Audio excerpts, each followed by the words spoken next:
Hi, hello, and welcome back to this week's episode of the CeMAP Study Podcast, where every week me and my best friend get together to help you figure out some CeMAP stuff after I couldn't do it over and over and over and over and over again.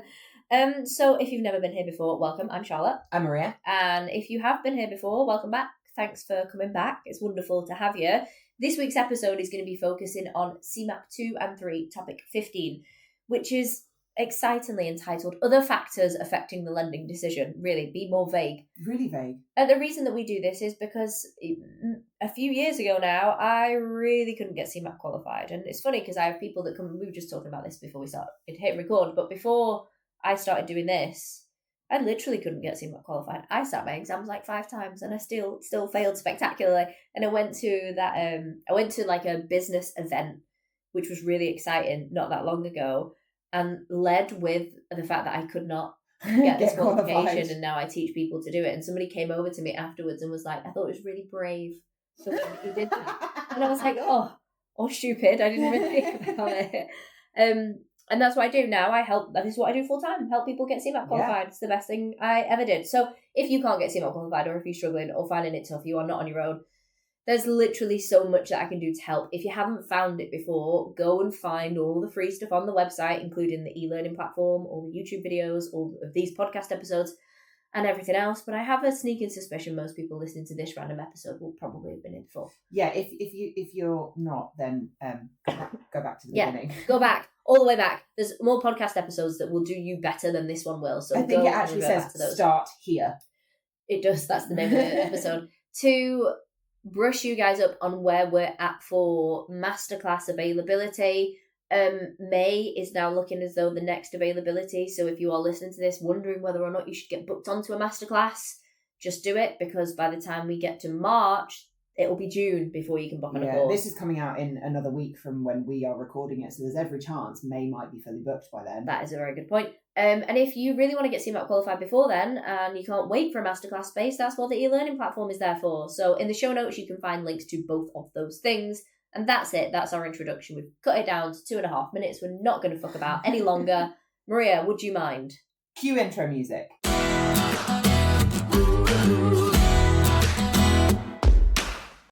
So in this week's episode, we are going to be talking about stuff like planning permission, buildings regulations, listed building stuff, and my personal favourite, environmental issues, because that's when I really get to put on my tinfoil hat, which in your tinfoil hat is bigger than mine, Maria. So I'm really going to get to go wild with that one. But we'll take it from the top. So this topic talks about things that affect whether or not the lender wants to lend on a property. Okay. So when you decide you want to buy a house, you'll view it, you'll make an offer, you'll get a mortgage in principle. And at that point where you go, actually, yes, this is the mortgage product that I want for this particular house. Yeah. Your lender then has to double check that they are still happy to lend on it. Because at this point, they haven't seen it. They've probably maybe seen the Rightmove advert. Probably not. So this is about previous to this, the decision is your eligibility as a customer. And at this point, it is now the viability of the property. Exactly, because they have to check what's going on with the house to make sure that they use the word satisfactory security, but all that means is that they're pretty confident that if you don't pay your mortgage, they can repossess the house and make their money back, because ultimately that's all lenders give a shit about. Yeah. So what they'll do is they'll do something called a valuation. An evaluation is, in fact, we did this in the last episode, where the lender sends somebody out to look at the house, and it's like the tire kicking of property checks. As long as they are happy with it, happy days from that perspective, but there's a lot more that goes into it after that, and this is where the solicitors come into play. So the valuer's been out, kicked the front door, decided he's not going to fall down and that it's probably worth the money that they're asking. Yeah. The valuer goes away, sends his report to the lender, who says, yeah, we're happy to go. But then the solicitor has to come in and do loads of checks. Okay. And the kind of checks that they do, which tend to throw a spanner in the works, as things like they'll get all the documents from land registry to do with the plan of the house, as in like the blueprint of the property. Yeah. When they get that, it is not uncommon to find that the actual structure of the house is no longer a match to what's on the blueprint of the property at land registry. So the house doesn't match the drapes. Yeah, and what that means is that they've done some sort of work to the property and not lodged it with. Not got planning permission. Yeah. So if you get planning permission, does that automatically lodge it with land registry then? Or have I just asked a really awkward question? You have asked a really awkward question that I don't have an answer to, Maria. That's not in my CeMAP roster. Ask me another one. I'm really sorry. So basically, my question being, so if you do work to your property, yeah, and it doesn't match the blueprints, yeah, how do you make it match? Do you have to like legally get it approved, or do you just lodge the blueprints? My answer is I don't know. However, figuring out from what I do know, I think the process would be they get the blueprint of the property, realise it doesn't match. The solicitor goes, these two documents don't match. Mm-hmm. Go to the seller and go, why don't these two documents match? And the seller will go, oh, we built a conservatory, but here's all of our planning permission to say that it was accepted evidence. Here you go. Right, so it's not a legal obligation to have it lodged with land registry, but you need to prove that put a pin in that, and we'll answer it in the show notes. We'll fact check our own facts and have a come back. But if you've done it legally and above board with planning permission, etc., there shouldn't be an issue. There shouldn't be an issue. Worst case scenario is they come back and go, this conservatory isn't on our data, and they go, oh yeah, we got it done, but here's our planning permission from the local authority. Structural surveys, fucking XYZ, everything. And they go, sound. That's it. That's fair. That seems reasonable. The main question that you get around this particular thing is what happens if this occurs and you didn't get planning permission? At that point, what happens with the whole process? Right. And Trouble, yeah. The what actually happens is the local authority, also known as some nosy cunt from the council, will knock on your front door and tell you to take it out. Because you never got planning permission for it. Oh, return it to how it was before. Return it to how it was before. So I had a student on my masterclass who was saying their next door neighbour was selling their house. And obviously, everyone's nosy. You look on Rightmove at the inside of the property and they were like, fucking hell, look at that conservatory, because they had well big fences. Yeah. They were having a dinner party, chatting to one of their friends who worked at the local authority, and was like, fucking massive conservatory on those guys. That house must be worth a fortune. He went in and was like, sound, so that's not. No! Planning permission, letter drop through the door to say, cool, take it down. And they have to. Oh. I mean, you can retroactively, can't you, apply for planning permission? But I feel like this is one of those where it's permission beforehand, not forgiveness afterwards, because the council do not take kindly, any council do not take kindly to being strong-armed into giving permission. And that's basically what the textbook says. It says like retrospective planning permission. Planning permission is a thing, although it's proven, to quote the sentence, it's like proven very difficult to obtain. I mean, I can kind of respect that. If you build something and then turn around to the council and go, oh, we've done it now, please tell us it's fine. If I was, I would be the worst person to be on a planning permission for a local council, because I'd be like, go fuck yourself, Greg. No, take it down. Always talks about Jeremy Clarkson when he tries to get planning permission for his restaurant and they say no, and he's like, I'm just going to build it anyway. Oh, yeah. I forgot. So that's planning permission. The whole idea is you need to get it. If you don't, they can tell you to take it down. They will probably tell you to take it down. Yeah, they will probably. From a lender's perspective, very often lenders won't want to lend because it's just a bit of a headache. And if you take the conservatory off, that then decreases the value of the property because it's not got as much floor space. Yeah, so it is a bit of a spanner in the works with that one. Yeah, it just becomes a clusterfuck, so do your checks. Exactly.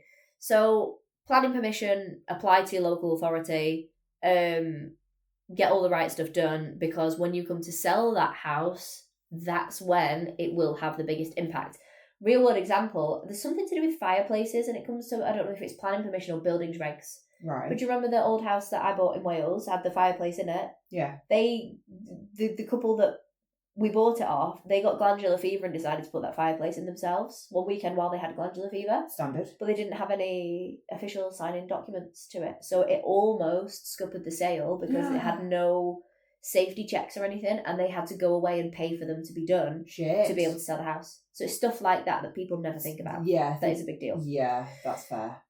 That's planning consent boxed off. Really, the most popular exam question with that one is what happens when somebody hasn't got it, and the answer is they just tell you to fucking take it down. So that's nice and easy. Buildings regulations is the next one, and buildings regulations is to do with like safety stuff. So I imagine the fireplace probably fell under buildings regs, but the textbook doesn't give us that much detail. the idea with building regulations is to stop people DIYing their own botch job extensions. Because everybody thinks they can build a fucking house till it comes to building a fucking house. So buildings regulations are designed, one, to keep people safe. Yeah. Two, to... I've just realised we missed something, which we'll come back to in a second. So one, to keep people safe, but two, to also maximise the energy efficiency of the property. Yeah. Because if you are building an extension, you want to make sure it's not just a massive heat sink, because global warming is a thing. Yeah. So that's the other reason that we have buildings regs. Generally speaking, you don't tend to get many exam questions on buildings regulations. Okay. But what you do get loads of exam questions on, and I just fucking breezed past it like it didn't even exist. We're going to come back to it within planning consent. Yeah. Okay, I've not had enough coffee to be able to effectively communicate Articulate. all of these, but you will get questions in your exam when it comes to planning consent and the different things that you don't need planning consent for. So there's this thing called permitted development. Oh, we love a good bit of permitted development in this house. And what permitted development, and she says that because we're trying to knock an adjoining door through to our neighbouring properties to see whether we can stick Which one. we don't even own. Yeah, we rent both We of rent them. both of them. We're still trying to figure out how to do it. So planning permission is required for most things when it comes to changes in properties, unless it falls under something called the permitted development rules. And ultimately what happened is the council could not deal with the amount of planning permission requests that they got, so they pre-authorised certain changes to properties. And these always come up in people's exams. So know the definition. So get a pen and paper. If you're driving, don't get a pen and paper, but come back to this episode when it is safe to do so. The main example, or the main one that people get in their exam, is to do with loft conversions. Yeah. You do not need planning permission if you want to get a loft conversion that is the size of 50 metres cubed. Okay. Don't ask me what that looks like from a real world perspective or why it's 50 metres cubed. I don't have those answers. What I can tell you is that if you get a question in your exam to do with a 70 metres cubed loft conversion... Not the one. That's not the one, because if they didn't get planning permission for it, then they're fucked because it does not fall under... Permitted development. That's rule number one. The second set of rules, which is tricky to communicate without drawing it out in your head, is to do with extensions. So we're going to imagine an extension on the back of a property. Yep. Now there's two types of properties. You've got, technically three. You've got semi-detached, detached, terraced houses. Yep. So either a standalone building... I never used to understand the difference between these. Cool. So a detached building is a standalone building. It means you've got no immediate neighbours. Yeah. A detached property means you've got one connected neighbour, like physically connected to your house, but it's free on the other side. Semi-detached. What did I say? Detached. Yeah. Semi-detached, is where you've got one. And then terraced is when you've just got rows of houses and you might be a middle property. Wedged in. Yeah. So detached get more space because they are a detached solo property. Yeah. And that's the first thing that you're going to remember with this. With a detached property, the rule is if you want to build a single-storey extension from the back of your property, you can extend up to 8 metres. So from your back door up to 8 metres. Up to 8 metres. 1 storey. Down your garden if it's 1 storey. Cool. If it's 2 storeys, it's 3 metres. Regardless of whether it's a detached property or a semi-detached property or a terraced or whatever. Okay. So 8 metres for a detached property, single storey. Oh, is that why? I don't know if you had this. There was a series of my childhood friends, right, when we were growing up that had extensions. So there were 4 or 5 kids in my school that they were like, oh, we're having building work, whatever. And everyone had those weird little boxy 2-story. That's exactly why. Because it's only 3 metres. Only 3 metres. Makes so much sense. Yeah. Now, and you see them in especially down the last time I drove down my childhood road was fucking years ago. But it was almost like everyone had the exact same 3 metre little weird boxy extension done. Ah, it makes so much sense now. So as long as it's within 3 metres, you don't need planning permission for it. That's exactly why everybody gets it done. So nobody wanted planning permission, but they wanted a second bedroom. Exactly. So remember, detached property, 1 storey, 8 metres. And the reason that I'm reminding you of that is because if it's not a detached property, whilst a double storey extension is still 3 metres, you only get 6 if you live in a terraced or a semi-detached property as a single storey. Yeah. So I have to imagine that in my head, and I can go, okay, any house 2-story, they get 3 meters, that's fine. That's fair. But then if it's a single story, if it's detached, they get 8 meters, they get that bit of extra length. If it's a semi-detached or a terraced property, they only get the 6 meters out, which makes sense because they've still gained the same amount of floor space. So if they had a 3 meter 2-story extension, the floor space is the same. It's 6 meters altogether. Yeah, but if it's just one floor, you just get it all in one whack. You just get it all in one whack. Yeah, that makes sense. That always comes up in people's exams, or at least people always tell me that came up in their exams. Sketch a picture, stick the post-it note on the back of your bog. Yeah. Or... If anybody wants to recap this, they can go onto my Instagram page, and I know that I've done like a swipe file with those rules in somewhere not that long ago. So it will have been some point in either December or January where it'll be there. You can save them now, can't you, on Instagram? Yeah, and that will help with people's revision. But that's planning permission that I almost completely breezed past, and that's one of the most important bits of this topic. Permitted development. Permitted development. There are particular rules where permitted development doesn't apply, and I'm not going to overcomplicate this. I'm just going to say if you live in somewhere like a national park, an area of outstanding national beauty, if you live anywhere where all the houses look the same, like Bath or Stratford-upon-Avon, the Cotswolds, anywhere where all of the houses look like chocolate box houses, probably ain't going to get these permitted development They're really rules. strict. They are really strict. So it's another thing to consider when buying a property. Mm-hmm. And that brings us nicely onto listed buildings. Ooh, because look at us go. Exactly what we're talking about. So when you see these houses that all look like they've just stepped right out of a Shakespeare novel, generally they are listed buildings. Not always. Some buildings you won't realise that they're listed. But a listed building, if you've never heard of this before, the textbook definition is it's a property that has either significant architectural or historical value. So this can be anything from like an old post office.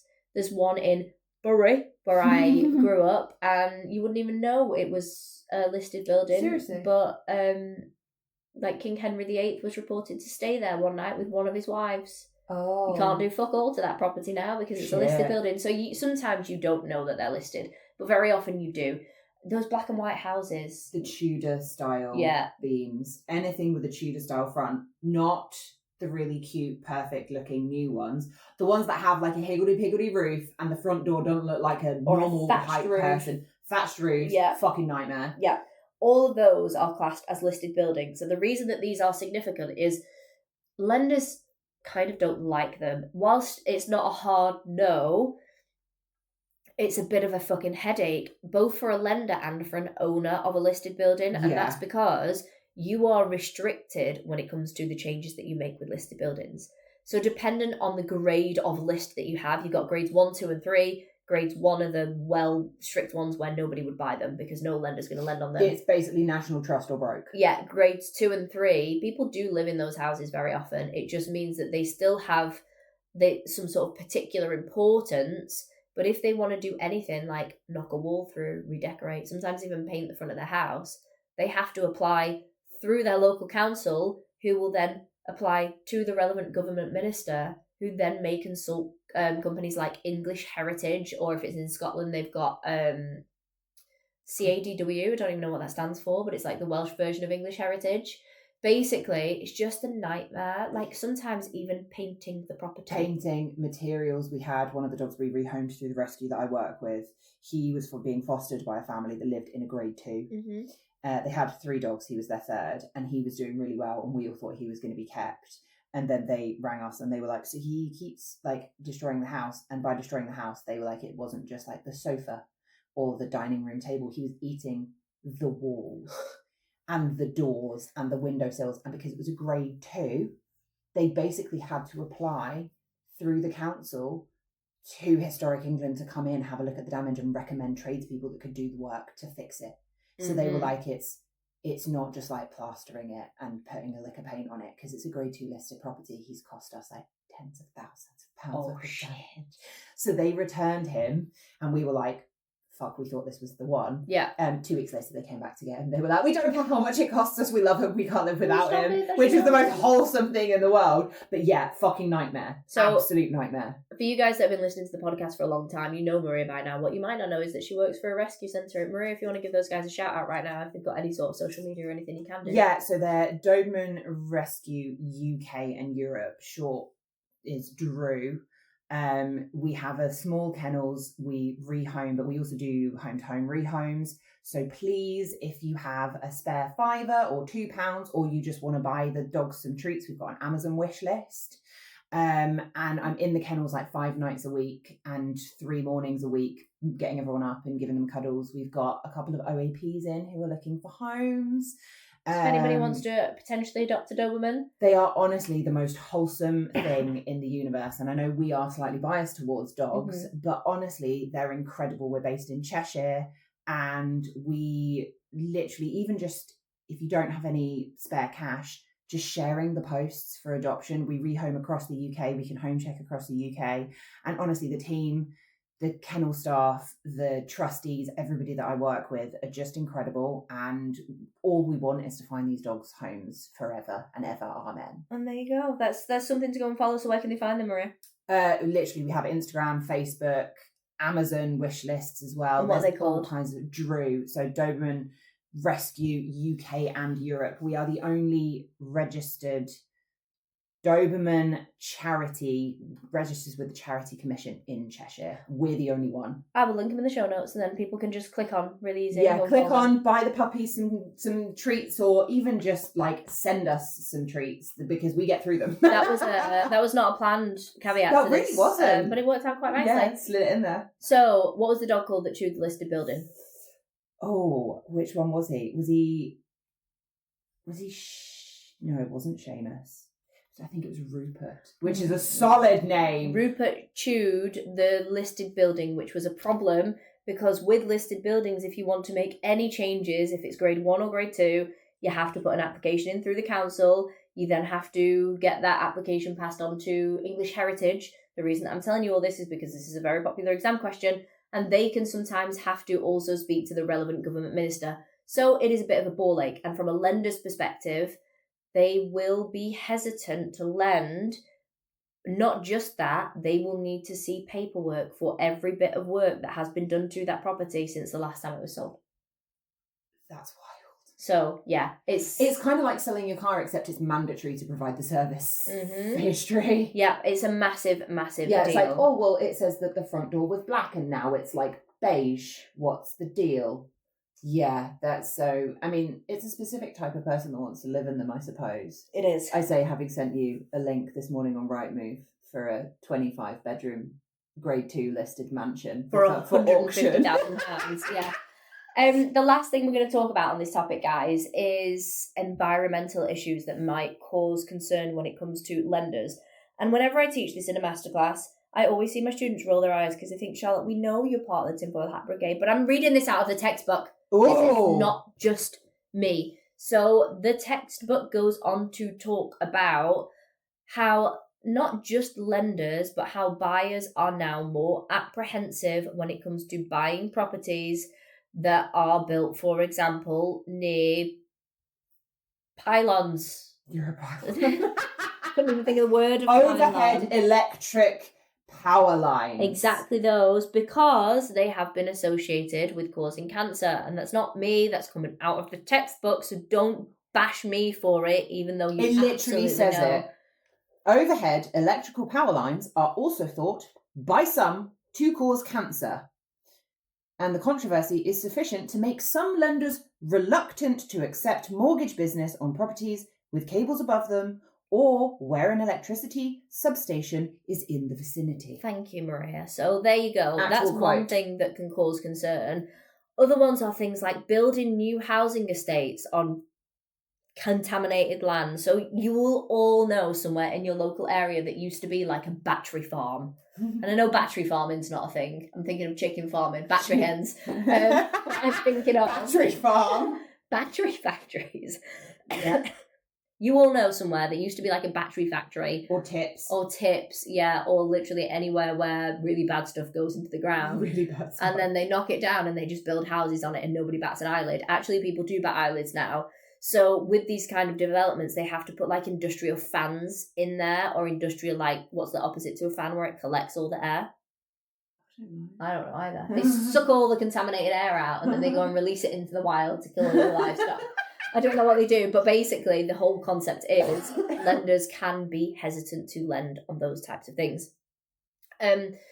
Another really big one is, solar panels. So, fun fact, Maria, did you know that sometimes a solar panel can reduce the value of your property? Yes, I did.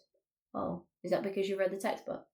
I mean, it might be, but also wasn't there that thing where dodgy companies were like, we can give you a grant to put solar panels on your house and you only pay us like fucking 150 quid for snacks for the lads while they do it. And then it turned out that actually the document you'd signed to let them do it meant that they owned your roof. The solar panel scam. Well done. That was exactly it. So exactly what you said. People knocked on doors and they were like, oh, do you want solar panels for free? And people were like, fucking yeah, damn right I do. And what they didn't realise is they were just signing away their roof space. So people it was then now owned by someone else. Yeah, and that wasn't a problem until they sold the house. And then they'd sell the house and take the money, and then they'd get like bailiff's letters to be like, cool, so you actually sold 30% of your property to this company when they put solar panels on. You owe them 30% of the sale of that property. So now people are hesitant to lend on properties with solar panels. The reality is most people who have solar panels on roofs now aren't part of that scheme, and if they are, solicitors will pick up on it pretty really quick. Fast. But it can devalue your property. Also, speaking purely from the point of view of like, does it look nice? No, aesthetically not pleasing. No, but so as a purchaser, yeah, for me that's a factor. See, I like a good solar panel. I would much rather have a field of solar panels and a couple of sheep to keep the grass down. Fair enough. Each to their own. Yeah, exactly. Anyway, on that note. And then the last, what even was the last bit for this topic? I don't remember. No, we've done that. We've done it all. That's it. That's what we're doing, which is actually quite nice timing. So, guys, that's it for topic 15. Please remember, this is not a comprehensive study guide. This will not get you through your exam, despite the people that keep messaging me to be like, Charlotte, your podcast got me through my exam. That's great, but you got to do something else as well. We're just here to serve as something to listen to, a little bit of information, make you feel like you're studying on the way into work. Yeah, that doesn't bore the life out of you like the textbook does. But please make sure if you are prepping for your exam, you've done some other prep, whether that's working through a textbook, whether that's using a provider to help you. Shame on you if it's not me. No, I'm kidding. Whether that's an e-learning material, whatever it is, this podcast is not enough to get you that pass mark. So please put the work in, guys, because resit fees like 180 quid, which ain't cheap. But I hope that this has helped. Please leave us a review, unless it's not 5 stars, in which case don't leave us a review. Unless you want to deal with me. Oh yeah, because I let Maria loose in those comments, so good luck with that. And thanks so much for being here. Thanks for tuning in. Thanks. I hope that you've learned some stuff, and we will catch you probably next week. Yeah. Cue outro music.